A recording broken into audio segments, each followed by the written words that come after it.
Vicky express में आपका स्वागत है। आज की कहानी है सिंहासन बत्तीसी की 8वीं कहानी पुष्पवती पुतली की कथा। 8वीं बार राजा भोज सिंहासन पर बैठने के लिए राज दरबार पहुंचे। रोज रोज पुतलियों से राजा विक्रमादित्य की महानता के किस्से सुनकर वो तंग आ चुके थे। फिर भी सत्ता और उस सिंहासन का मोह उन्हें राज दरबार खींच लाता था। इस बार उन्हें 8वीं पुतली ने राजा विक्रमादित्य के सिंहासन पर बैठने से रोक दिया और उनकी महानता का एक किस्सा सुनाया। राजा विक्रमादित्य को अपने दरबार में सुंदर चीजें रखने का शौक था। एक दिन उनके दरबार में एक बढ़ई आया।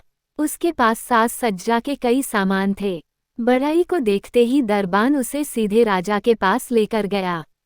राजा विक्रमादित्य ने उसे देखकर पूछा, क्या आपके पास ऐसा कुछ है जो इस महल की शोभा बन सके या फिर हमारे काम आ सके? बढ़ई ने कहा, महाराज, सामान तो बहुत हैं, लेकिन आपके लायक मुझे ये काठ का घोड़ा लगता है। राजा ने दूर से उसे देखा तो वह लकड़ी का घोड़ा नहीं असली घोड़ा लग रहा था। कुछ देर सोचने के बाद विक्रमादित्य ने बढ़ई से पूछा, जरा इसकी खूबियां तो बताओ। उनके सवाल के जवाब में बढ़ई ने कहा, हे राजन, आप इसे देख ही चुके हैं। इसे कुछ ऐसे बनाया गया है कि यह असली घोड़ा लगता है। साथ ही इस पर कोई सवार हो जाए तो यह इतनी तेज दौड़ता है कि व्यक्ति हवा से बातें करने लगे। इसे न कुछ खाने की जरूरत पड़ती है और न किसी तरह के देखभाल की। बिना किसी खर्च के यह आपकी सेवा कर सकता है। राजा ये सब बात सुनकर खुश हुए। उन्होंने बढ़ई से उस काठ के घोड़े की कीमत पूछी। बढ़ई ने कहा, देखिए महाराज, आपसे क्या छुपाना, मेरे पूरे जीवन की मेहनत ये काठ का घोड़ा ही है। इसे बेचने की कीमत मैं कैसे लगाऊं? आप जान ही गए हैं कि मैंने अपनी पूरी जिंदगी इसे बनाने में दी है। अब खुद ही इसका मोल लगाकर पैसे दे दीजिए। विक्रमादित्य ने तुरंत मंत्री से बढ़ई को 1,00,000 स्वर्ण मुद्राएं देने को कहा। इतनी बड़ी कीमत सुनकर बढ़ई का मन प्रसन्न हो गया। इधर बढ़ई 1,00,000 स्वर्ण मुद्राएं लेकर अपने घर को चला गया। उधर राजा ने काठ का घोड़ा सुरक्षित तरीके से तबेले में रखने का सेवक को आदेश दिया। कई दिन बीतने के बाद विक्रमादित्य के मन में हुआ कि क्यों न काठ के घोड़े की सवारी की जाए। पता भी चल जाएगा कि घोड़ा कैसा दौड़ता है। उन्होंने अपने मंत्रियों से जंगल विचरण के लिए काठ का घोड़ा तैयार करने को कहा। उसे अच्छे से सजाकर अन्य मंत्री भी राजा के साथ जाने को तैयार हो गए। सभी असली घोड़े पर बैठे और राजा काठ के घोड़े पर बैठ गए। राजा ने घोड़े को दौड़ने के लिए जैसे ही पैर मारा, घोड़ा तेजी से दौड़ने लगा। वह घोड़ा राजा को तेज गति से बहुत दूर ले आया। राजा ने आसपास देखा तो उनके मंत्री और दरबार के लोग कहीं दिखाई नहीं दिए। राजा अनजान व सुनसान जगह पहुंच चुके थे। कुछ देर बाद राजा ने एक बार फिर अपना पैर मारा।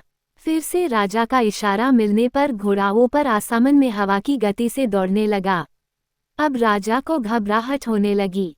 उन्होंने तुरंत घोड़े को जमीन पर उतरने का इशारा दिया।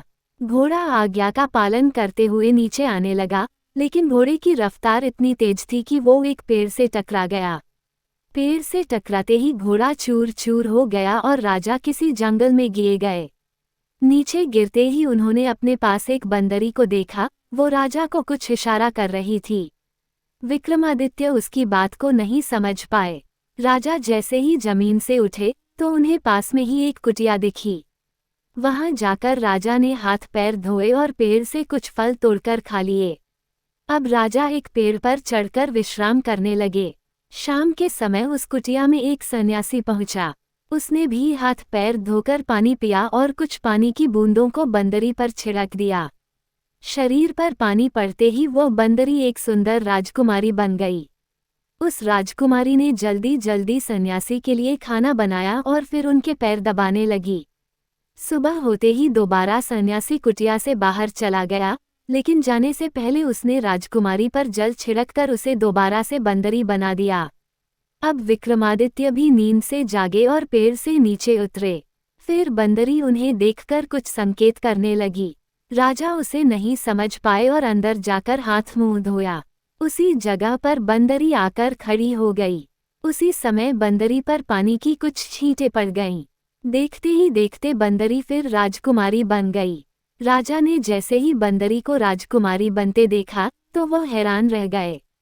विक्रमादित्य ने उससे इस बारे में पूछा। राजकुमारी ने बताया, मैं कामदेव पुष्पावती की बेटी हूँ। सालों पहले मुझसे गलती से एक बाण सन्यासी को लग गया था। तब उन्होंने गुस्से में मुझे श्राप दे दिया कि मुझे उम्र भर बंदरिया बनकर सन्यासी की सेवा करनी होगी। मैंने सन्यासी को बहुत समझाया कि तीर उन्हें गलती से लगा था, लेकिन गुस्से में उन्होंने मेरी एक नहीं सुनी।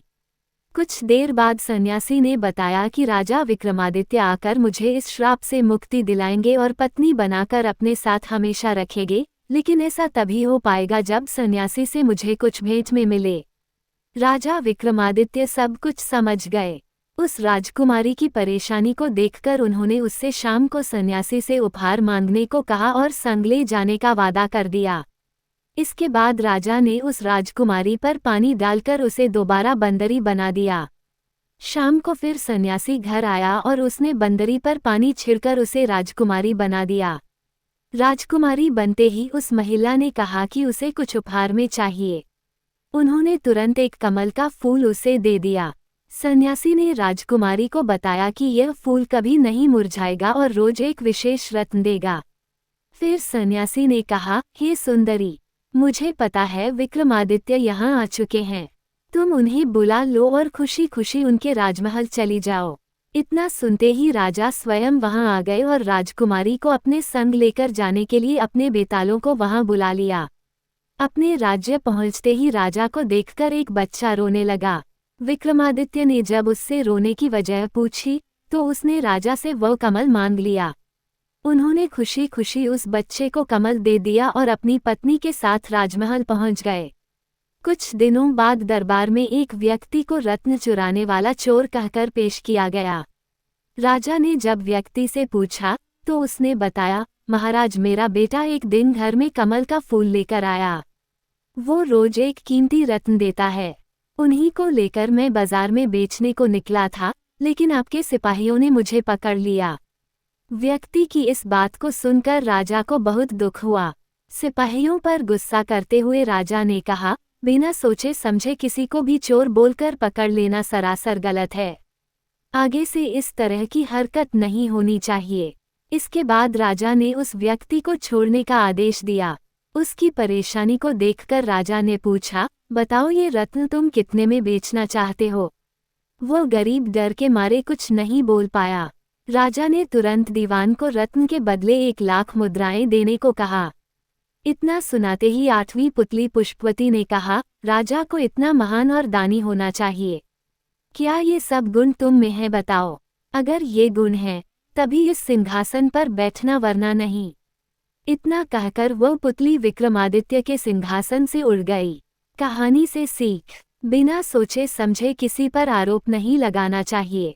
सुनने के लिए धन्यवाद। मेरा चैनल सब्सक्राइब करें, लाइक और शेयर भी करें। धन्यवाद।